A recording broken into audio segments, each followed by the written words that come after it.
Floyd Productions present The Adventures of Silly Bob, Episode 2, The Stinkerton Oil Strike. It is the middle of summer, and Silly Bob and all of his friends are holidaying on the bright side of the moon. Super Squirrel is practicing low-wire act and is massaging his joints. Suddenly, he runs out of liniment oil and decides to bribe Moon Lord Floyd to steal from Cupid Stunt's surplus oil supply in his garage. It is 3 o'clock in the morning.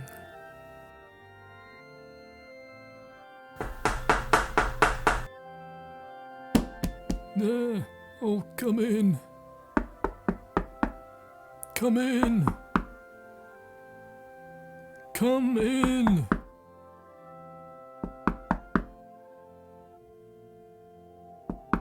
Hello, Moon Lord Floyd. Hello.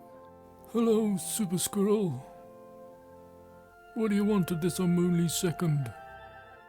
I've heard it said throughout the dynasty encampment that Cupid Stunt is stockpiling oil gained from his winter employment here on the bright side of the moon. Is that true, Lord Floyd? I believe so. I've heard it being talked about the Nattercaf just 2 days ago by namely Hank Stinkerton, tramp and part-time oil prospector. He was working with Stunt last winter. Stinkerton was injured by the drill snapping and was laid off.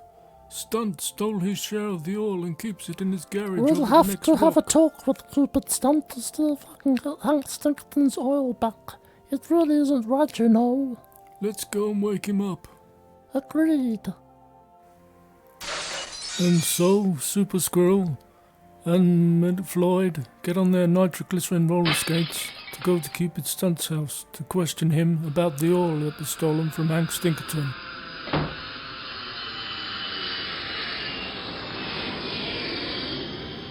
Meanwhile, at Cupid Stunt's residence, Stunt is fast asleep, having consumed 2 pints of milk. By the way, I forgot to tell you that milk turns black in the moon, especially on the bright side, and oil turns white on the moon, the same even more on the dark side. Emmaville knocks on Stunt's door. He knocks and hammers and pounds on the door, but still he cannot wake Stunt from his drunken stupor. Looks like we're gonna have to drill, Squirrel. I can't wake the Stunt. We need the oil fast before your little leg seize up. Okay, but how? Stinkerton's the only person who knows how to drill, but he's not cooked anymore. He's at the nearest cardboard box 6 miles away.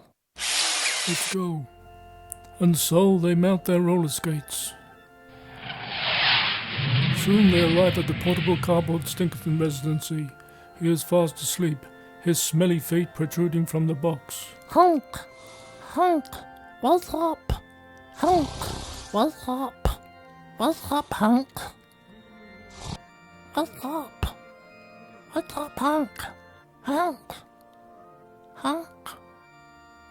Wake up! Hank, are you with me? I need some oil from my ligaments or I'll seize up on the wire and maybe lose my nuts completely. He angrily gets up, kicks his chamber pot.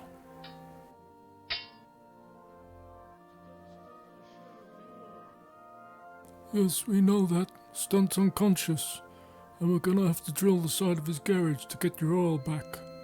Grab your drill and we'll get over to Stunt's house, and me and Super Squirrel will grab a couple of buckets and an oil barrel.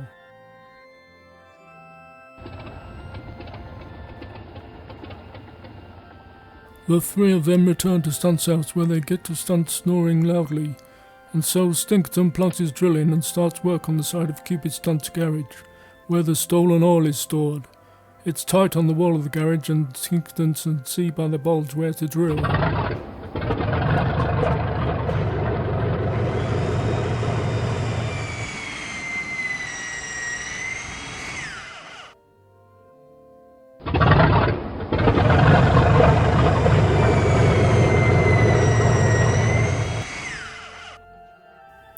It is pitch dark, and all this noise has eventually wakened Stunt. He gets up, stubs his toe in the pee bucket, and makes his way to the garage downstairs. He then opens the front door, still bleary-eyed, and blindly makes his way towards the garage. He still can't see at this moment, and lo and behold, Silly Bob arrives, having been woken by the kerfuffle, carrying a torch. Of course you can, Stunt. Silly Bob passes the torch to Cupid Stunt, but now amidst the noise and darkness he can't see either, and not knowing that the oil is extremely flammable, he lights a match. You silly Bob. You silly, silly Bob.